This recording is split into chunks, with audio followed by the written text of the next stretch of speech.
how can you position yourself in such a way that you can achieve your dreams, your goals, your desires, your aspirations? Well, it's quite simple, and it really starts by asking questions. The quality of your life will depend on the quality of the questions you ask regularly. Life seems to have an interesting way of hiding the answers that we all need in questions. Until you ask the right question, and until you're willing to seek the answers to what you need to experience the abundant life, could remain hidden. To have, to be, to do what you want from life, you must start by asking the right questions. One of the ways of asking questions is simply by remembering and starting with the word ASK. Ask. The word A stands for ask, the S stands for seek, and the K stands for knock. And as I'm sure you already know, the ancient saying goes, ask and you will receive, seek and you will find, knock and the door will be open to you. So to get whatever you want from life, you have to start by becoming a good asker. And a good asker is really someone who has the ability to ask the right questions. But these questions have to be empowering questions. They have to be questions that actually propel you towards what you want to achieve, the experience you want. You have to focus on empowering questions and let go of any disempowering questions. The first question that you have to ask yourself is, what do I want from life? What do you want from life? Do you know what you want? Is it written down? Have you identified it? Have you asked yourself this question for all the categories of your life that makes for the abundant life?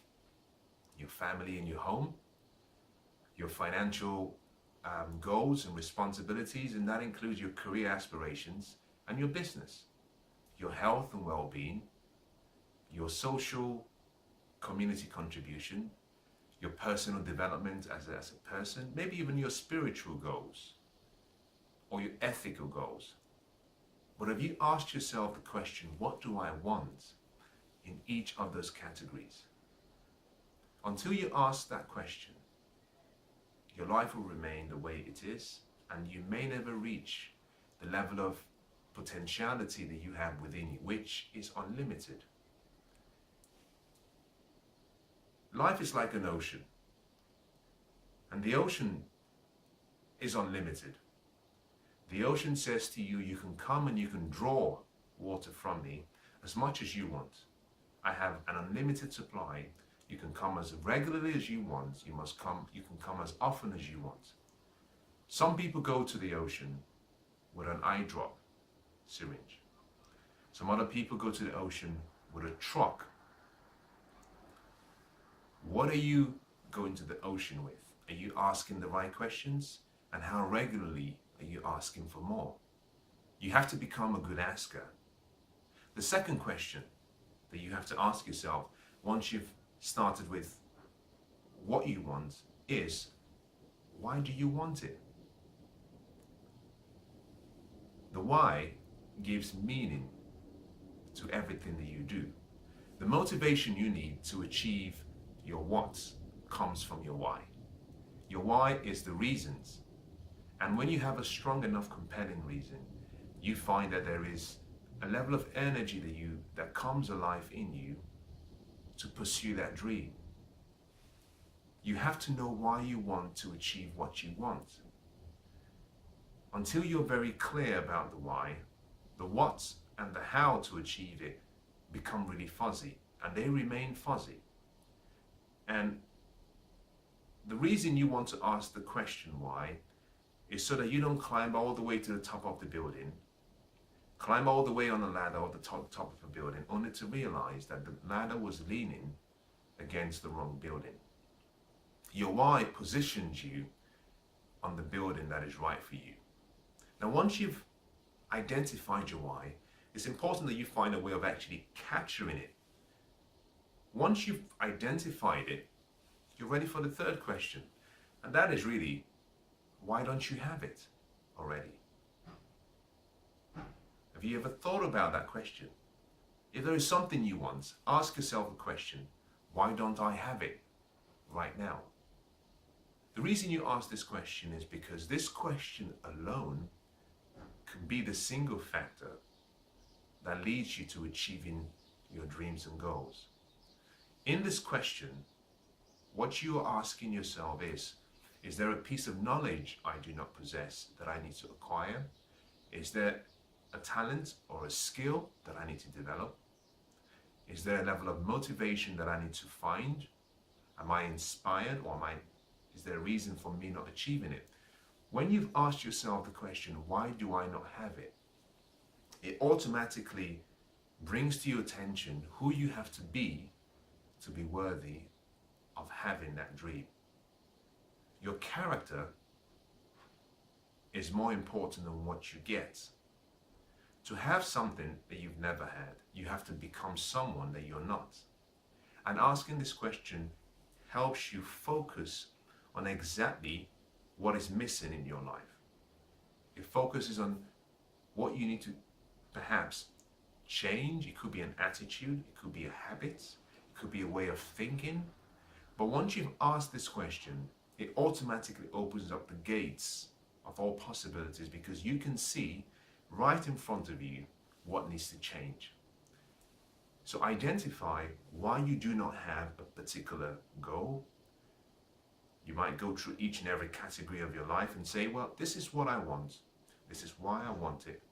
But this is the reason why I do not have it. Once you've identified these reasons, you're ready for the next question. The fourth question is, what are the benefits, or what will be the benefits of achieving this dream? What will be the benefits? What is the promise? Because there is a price to be paid, but to pay the price, you need a picture of the promise. You need to know what the benefits are. We do things for two reasons. We either do things to avoid a loss, or we do things to actually for a gain, to obtain a gain. I'll say that again.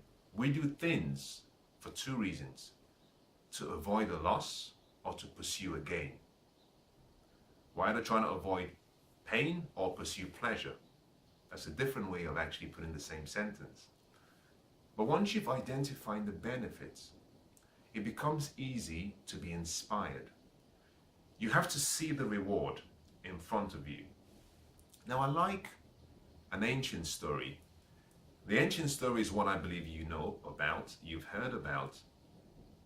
It's the story of David and Goliath. This is the story of a battle between an underdog, as we know it, and a seasoned warrior. Most people know about the account of the story that David defeated Goliath. David was a young boy, he was a shepherd boy, and he was fighting against this seasoned warrior who had been a seasoned warrior since his youth. The odds were against David, but David won. What most people do not really understand or know about the account of the story is that before David chose to go into battle, he asked the question. His question was, what will be done for the man who defeats Goliath? He asked, what are the rewards? David was very smart. What David did next was he compared the rewards against the sacrifice he had to make. The king said, well, the person who defeats Goliath will never have to pay taxes again. In addition to that, he gets my daughter in marriage, and he gets a lot of wealth from me.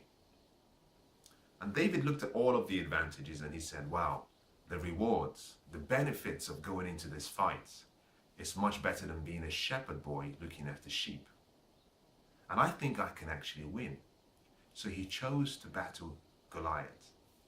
In the same way, you have to start by identifying the benefits. Because sometimes when you identify a goal that you want, a dream that you want to achieve, you might realize that the benefits of achieving it far exceeds the sacrifice. In some cases, you might find that the sacrifice you have to put in compared to the benefits is not equal. That the rewards of going through that pain, investing your time, your energy, your money, that your return on investment is very low. What this helps you do is decide whether that particular goal is worthy of your investment. Now, once you've done that, you're ready for step number 5, which is, how would you know when you've achieved that goal? How would you know when you've achieved your goals and dreams? Most people are running a race that has been set by other people. Very sad. But most people are running a race to a standard defined by other people. I always ask people to do one thing. Define success for yourself. Define happiness for yourself. Define wealth for yourself. Define joy for yourself. Define love for yourself. We've been conditioned to hold on to definitions of life by other people. And unfortunately, we unknowingly are living our life based on other people's standards. We're living our lives based on other people's opinions. When you achieve your dreams, how would you know you've achieved it? If you choose to run a race by someone else's standard, that's okay. But you need to know what the terms of the race are. You need to know, where is the finish line? When do I finish the race? Because if you're running a race where the finish line continuously keeps moving, there's no reward to that race. You burn yourself out. You get exhausted. And at the end, you might achieve that dream, but you will be unfulfilled. You need to know what it would feel like. You need to know what it would look like. You need to know what it would taste like. You need to know what it would sound like when you achieve your dreams and goals. So identify and document what it would look like, what it would feel like, so that when you achieve your dreams and goals, you can stop running that race. You can take a step back and you can live life. You can take a step back, you can live life.